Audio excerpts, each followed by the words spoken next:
Mall of ಏಷ್ಯಾದಲ್ಲಿ photo ಕ್ಲಿಕ್ಕಿಸಿರುವಂತಹ ವಿಚಾರಕ್ಕೆ ಸಂಬಂಧಪಟ್ಟ ಹಾಗೆ ಕೇಸ್ ದಾಖಲಾಗಿದೆ. ಪಶ್ಚಿಮ ಬಂಗಾಳ ಮೂಲದ ವ್ಯಕ್ತಿಯನ್ನ ಥಳಿಸಿದ್ದ ಜನ ತಪ್ಪೇ ಮಾಡದಿದ್ರೂ ಸಹಿತ ಪೊಲೀಸರಿಗೆ ಒಪ್ಪಿಸಿರುವಂತಹ ವಿಚಾರಕ್ಕೆ ಸಂಬಂಧಪಟ್ಟ ಹಾಗೆ ಘಟನೆ ನಡೆದಿತ್ತು. ಯುವತಿಯ ಫೋಟೋ ತೆಗೆದಿರುವಂತಹ ಕಾರಣಕ್ಕಾಗಿ ಅಲ್ಲಿ ಯಾವುದೇ ಕಾರಣಕ್ಕೂ ಸಹಿತ ಯುವತಿಯ ಫೋಟೋವನ್ನು ತೆಗೆದಿಲ್ಲ ಅನ್ನುವಂತಹ ವಿಚಾರ ಈಗಾಗಲೇ ಸಾಬೀತಾಗಿದ್ದು, ಮೊಬೈಲ್ ಪರಿಶೀಲನೆ ವೇಳೆ ಯುವತಿಯ ಫೋಟೋ ಇಲ್ಲ ಅನ್ನುವಂತಹ ವಿಚಾರ ಗೊತ್ತಾಗಿದೆ.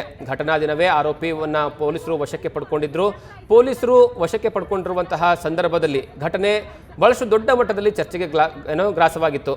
ಆ ದಿನ ಒಟ್ಟು ದೂರನ್ನು ದಾಖಲಿರುವಂತಹ ಸಂದರ್ಭದಲ್ಲಿ ಪೊಲೀಸರು ಸುದೀರ್ಘವಾದಂತಹ ವಿಚಾರಣೆ ನಡೆಸ್ತಾ ಇದ್ರು. ಈ ಒಂದು ವಿಚಾರಕ್ಕೆ ಸಂಬಂಧಪಟ್ಟ ಹಾಗೆ ಈಗ ಪ್ರಕರಣ ಬೆಳಕಿಗೆ ಬಂದಿದೆ. ಮಾಲ್ ಆಫ್ ಏಷ್ಯಾದಲ್ಲಿ ಫೋಟೋ ಕ್ಲಿಕ್ಕಿಸಿರುವಂತಹ ಕೇಸ್ಗೆ ಸಂಬಂಧಪಟ್ಟ ಹಾಗೆ ಈಗ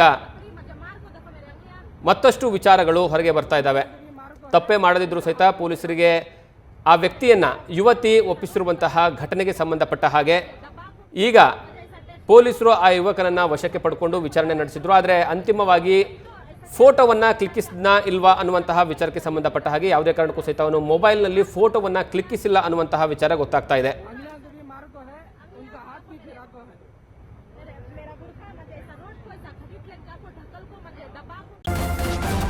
ನ್ಯೂಸ್ ಫಸ್ಟ್ ನಿರ್ಭೀತಿಯಿಂದ ನಿಮ್ಮ ಪರವಾಗಿ.